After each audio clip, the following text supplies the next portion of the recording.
Hablamos esta columna de hoy día 460, el gobierno dispara con fake news.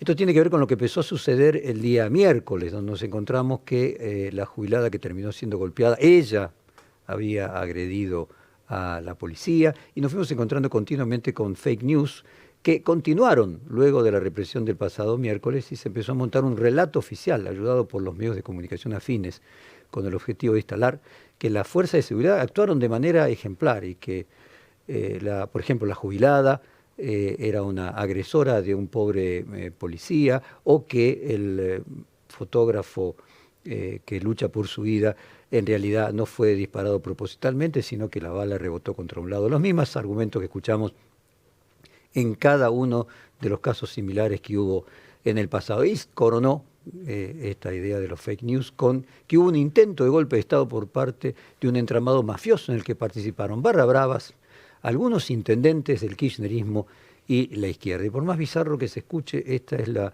versión oficial. Si uno se pone a ver diferentes canales de televisión, esto se repite permanentemente sin ningún tipo de pruebas al respecto, sin ninguna repregunta por parte de los periodistas que entrevistan a los funcionarios del gobierno. Y podríamos decir que el miércoles, además de un triste día para la Argentina, fue un triste día para el periodismo.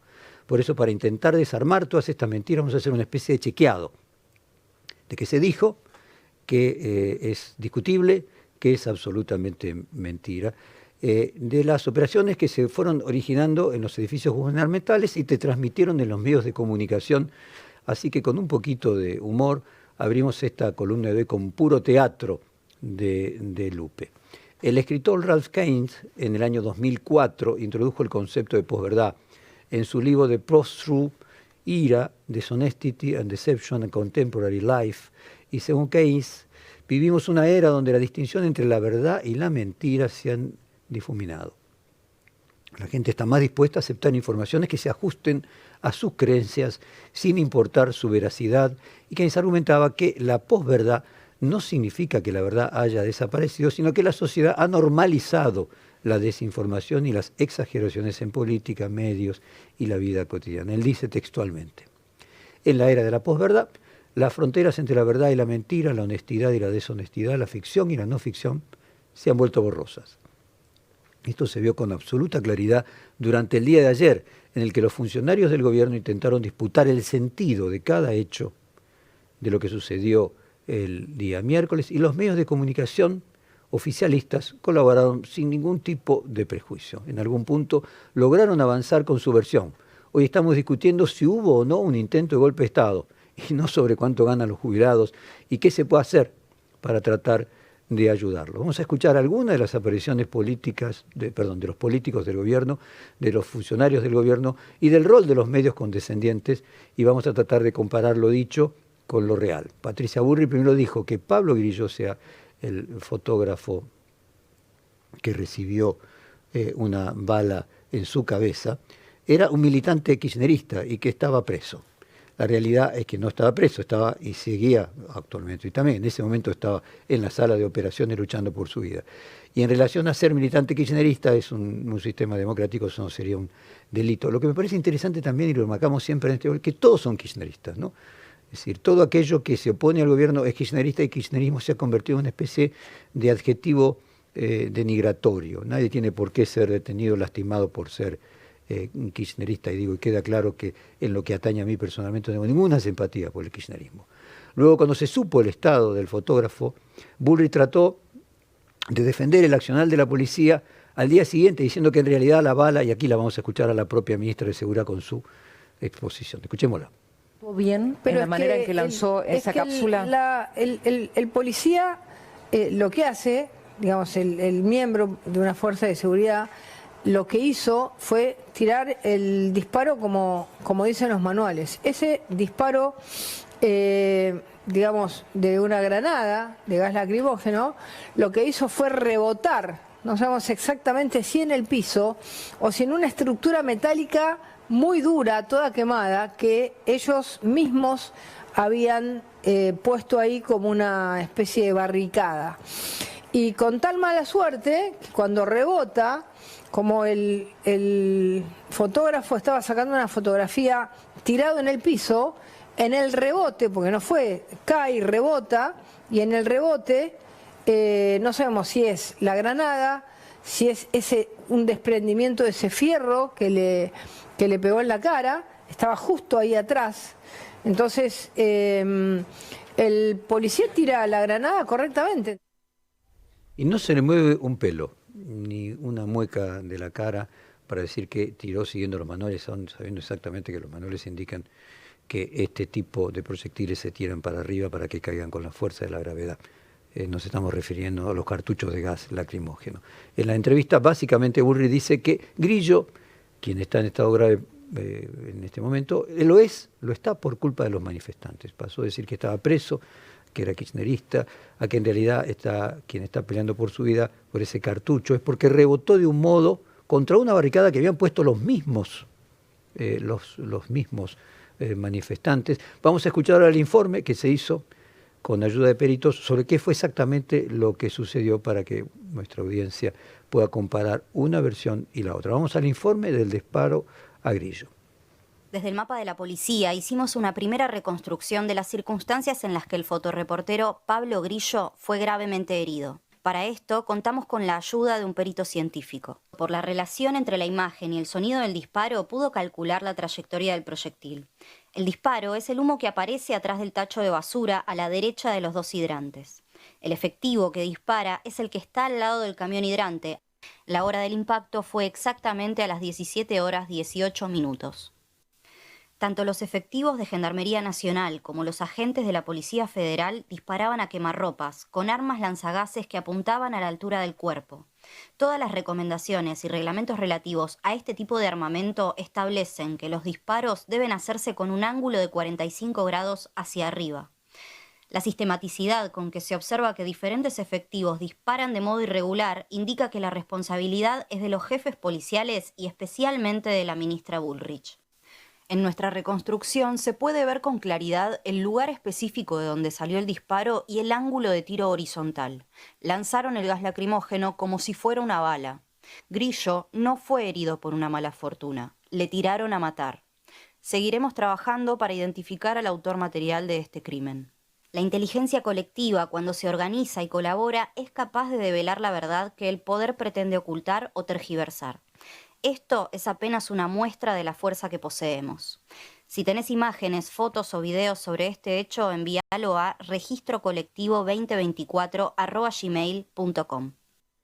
A quienes, además de escucharnos por radio, podían vernos por televisión, se veía claramente la dirección del proyectil, en qué momento atravesaba esa barricada que decía la ministra, cómo llegaba directamente a la cabeza del fotógrafo. Porque quizás aquello que no tiene ninguna discusión y que para nada es opinable y no hace falta peritos es la mujer, la jubilada de 81 años, golpeada por un policía. Vamos a escuchar primero lo que dice el jefe de gabinete, Guillermo Francos, y luego vamos a reflexionar sobre lo que realmente pasó. Primero, Guillermo Francos dice: se cayó sola.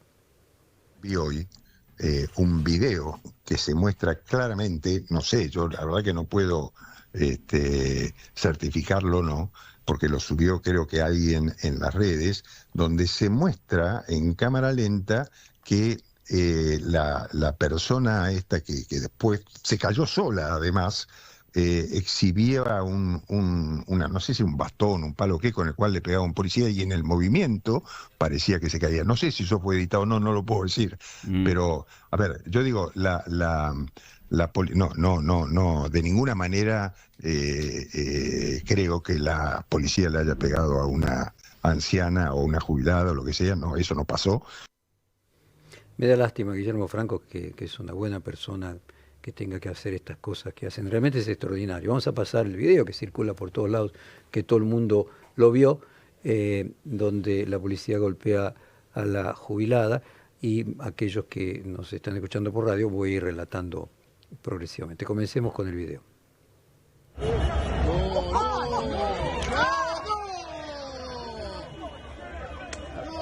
Que el policía que le pega a la jubilada, que cae con un golpe seco instantáneamente, si hubiera sido así, que no se dio cuenta, que se dio vuelta y se cayó la jubilada por un empujón o lo que fuera, el policía no se hubiera escondido como hizo. O sea, claramente el policía se va detrás de la formación del resto de los policías en un típico caso de protección de cuerpo que se hace normalmente, el que primero tira la piedra y después se esconde de todos los demás, ¿no? Entonces, según Patricia Bullrich, la señora le dio 10 palazos al policía, ¿sí? 10 palazos. Y el policía giró en ese momento y la golpeó sin querer. Como ven, la verdad para el gobierno es como el juego de la cinchada. Hay un video de Wiper que vamos a colocar ahora, cómo es este juego, si yo no entiendo mal. A ver si lo tenemos. Si no, sigo adelante. Opereta, muchachos. Dejan el patrullero sin nadie abierto para que lo... Tira los hechos para su lado y cuando aparece una prueba que desmiente su teoría, la arrastran a la realidad y el gobierno da una nueva versión y continúan tirando para su lado. En cambio, cuando logran que la sociedad crea su versión, la radicalizan. En realidad, del patrullero incendiado, por ejemplo, en la marcha, no hay un solo detenido de ese hecho. Es decir, hubo más de 100 detenidos, la presencia de la policía era inmensa y no lograron detener a ninguna de las personas que incendiaron el patrullero. Y ni siquiera los identificaron. Vamos al video que se viralizó del patrullero que habían dejado abierto, casi, digamos, como una especie de carnada. Pasémoslo. Dejan el patrullero sin nadie abierto para que lo prenda fuego. Son unos hijos de puta. Mucho servicio. ¡Hijo de puta! Bueno, si había patrulleros que se dejaron abiertos sin custodiar y no hay un solo detenido por el patrullero incendiado, ¿no es esperable que el auto policial haya sido incendiado por infiltrados de los propios servicios de seguridad? Que suceden en prácticamente todos los eventos masivos. A medida que iba avanzando la versión oficial, los medios cercanos al gobierno comenzaron a girar sus posiciones. Vamos a ver la noticia de la jubilada y el cambio de título en el diario La Nación, en realidad la digital del diario La Nación. Vamos a colocar a aquellos que no ven por televisión, dice: el momento en que una jubilada cae pesadamente al suelo tras ser empujada por un policía. Este título es de la 17:55. Un título objetivo con respecto a lo que se ve en el video. Esa noticia se publica a las 10:55, sin embargo en el video lo que se ve claramente no es que el policía la empuja, sino que el policía le pega con un elemento contundente que tiene en la mano.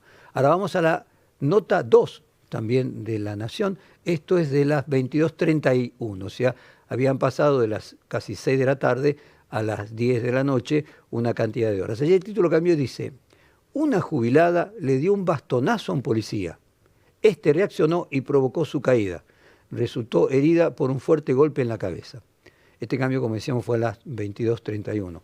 Este título es para señalar, podríamos decir, en la Universidad del Sur de Buenos Aires, que estamos impulsando y enseñamos las carreras de periodismo, lo que no hay que hacer. La jubilada le dio un bastonazo a un policía. Yo trato de imaginarme, comparto con ustedes, con la audiencia, una jubilada de 81 años, vimos el estado físico en el que estaba, dándole bastonazos a un policía que la duplicaba en peso, para decir de alguna manera, además de superarla en tamaño y en altura. Y además está rodeado de 100 policías. Si esto sucedió, no se vio en el video la fuente de esa noticia. Y al mismo tiempo, si la jubilada de 81 años enojada le hubiera dado un bastonazo al policía, el policía no puede tirarla al piso. De una señora de 81 años, ¿no? Tiene que tener capacidad para absorber de alguna manera y contener. Luego dice, en referencia al policía, este reaccionó y provocó su caída. Eso es lo que dice esta nota que estamos leyendo del Diario Nacional. No sabe cómo reaccionó. ¿Reaccionó cómo? ¿Cómo se produjo la caída? ¿La sopló, por ejemplo? ¿Podría haber reaccionado insultando a la señora? ¿O el susto que le provocó la caída podría haber reaccionado intentando explicarle a la señora y la mujer se distrajo y se cayó? ¿O podría haberle pegado con un palo? ¿O podría, que es lo que sucedió realmente?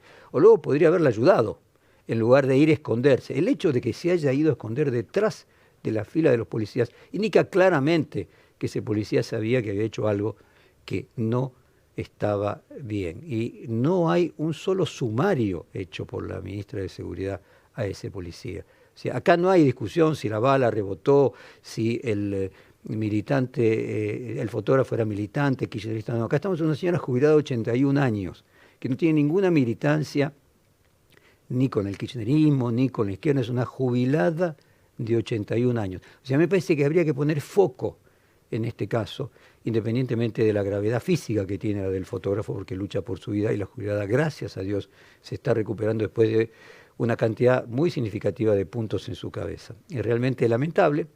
Parece dictado directamente este título por Patricia Bullrich. Aquí también hay un tema de la relación de los periodistas con las fuentes, ¿no?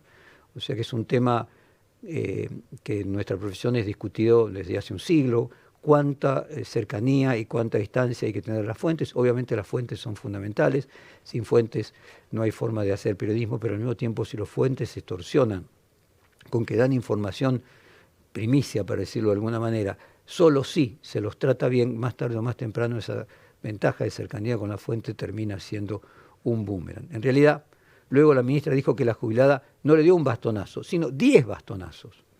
Esa es la cinchada que mencionábamos recién. Si aceptamos que le dio un bastonazo, luego dirán que son 10. Si aceptamos eso, dirán que era una infiltrada kirchnerista y luego que encabezaba la barra brava de narcotraficantes de Rosario. Y la jubilada se convertía en una especie de Pablo Escobar. Vamos a escuchar ahora a Francos hablar del supuesto intento de Estado. Guillermo Francos, ayer en Radio Mitre.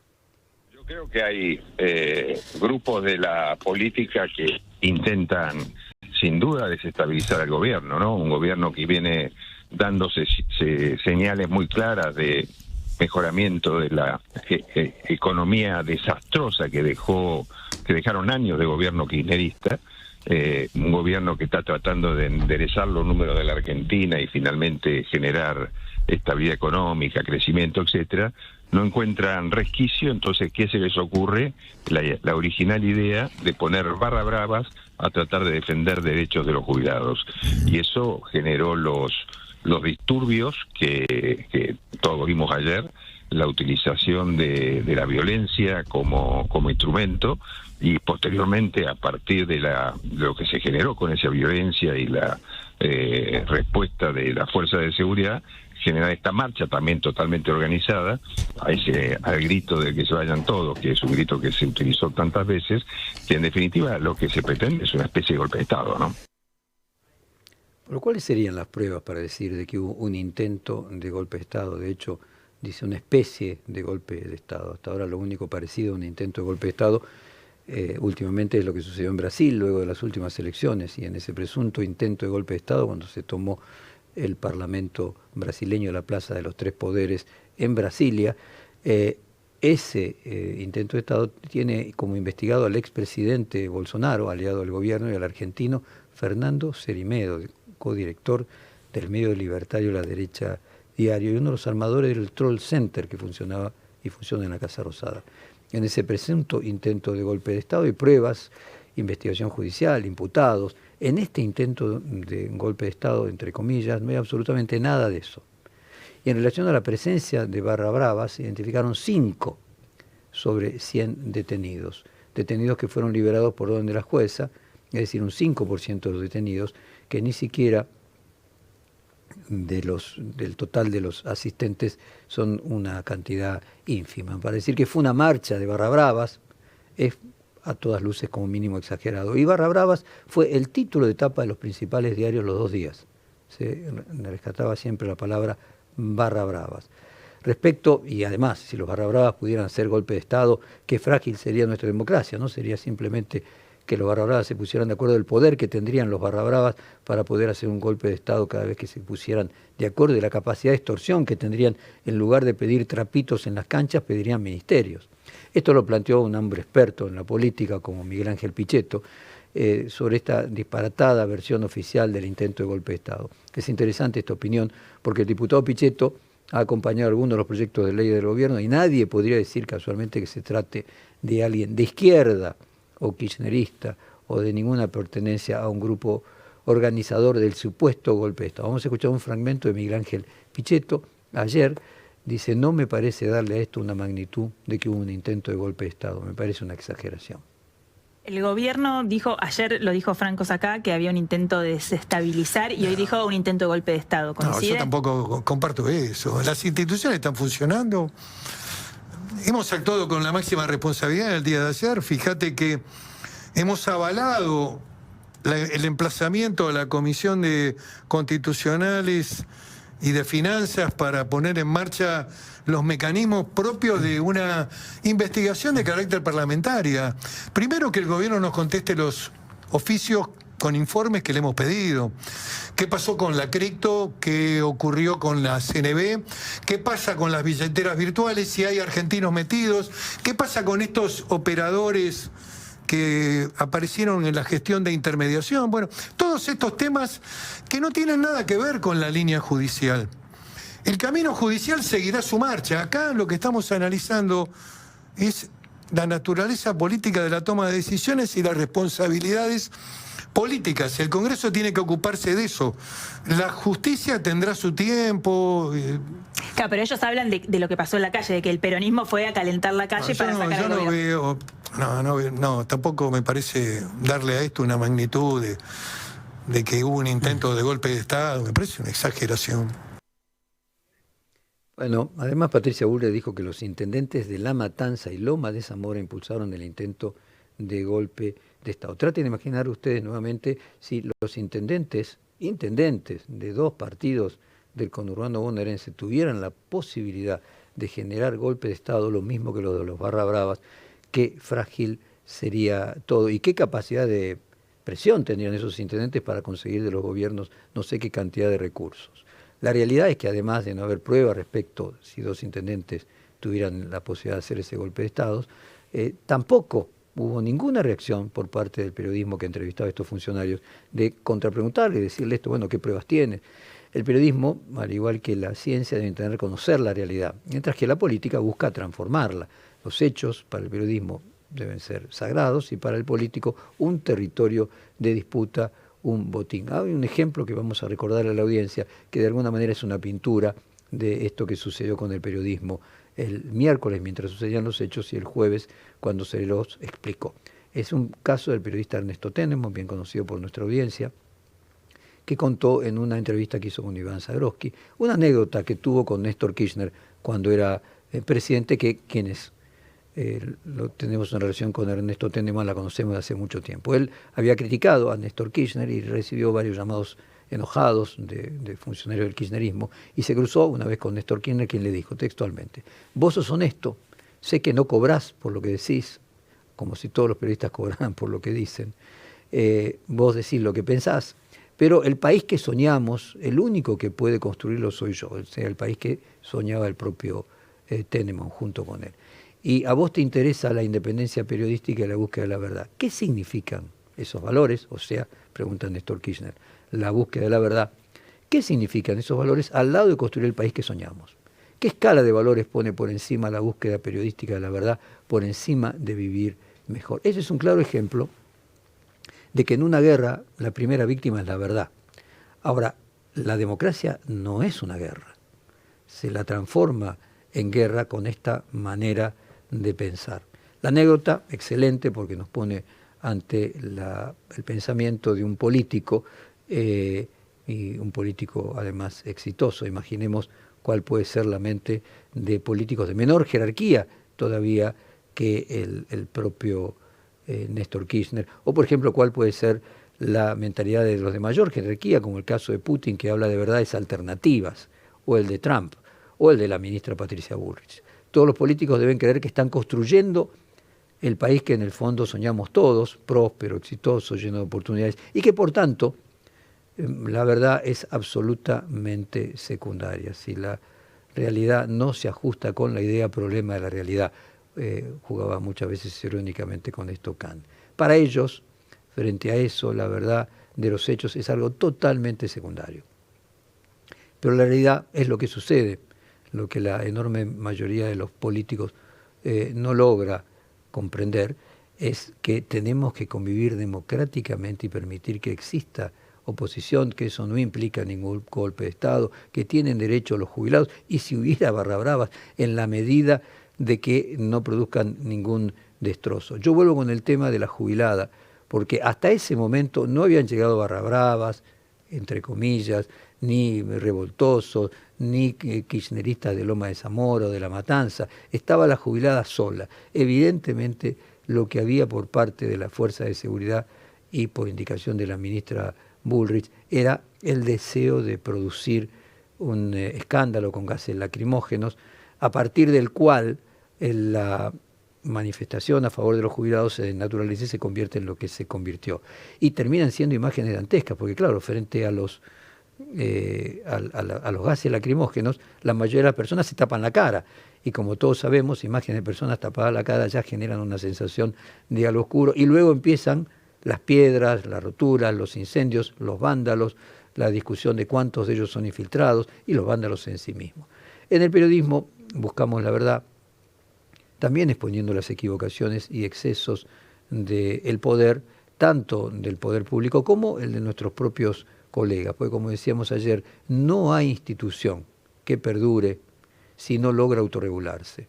Es decir, cuando las instituciones entran en decadencia y la sociedad siente que no las representan, es porque las instituciones no han cumplido el rol de depurar aquellas malas praxis que es propia de cada una de las instituciones. Ayer y antes de ayer no solamente fue un día triste para la Argentina, fue un día triste para el periodismo. Nos vamos tratando de poner un poco de humor y de autoconmiseración con nuestros colegas, con esta canción de Lupe.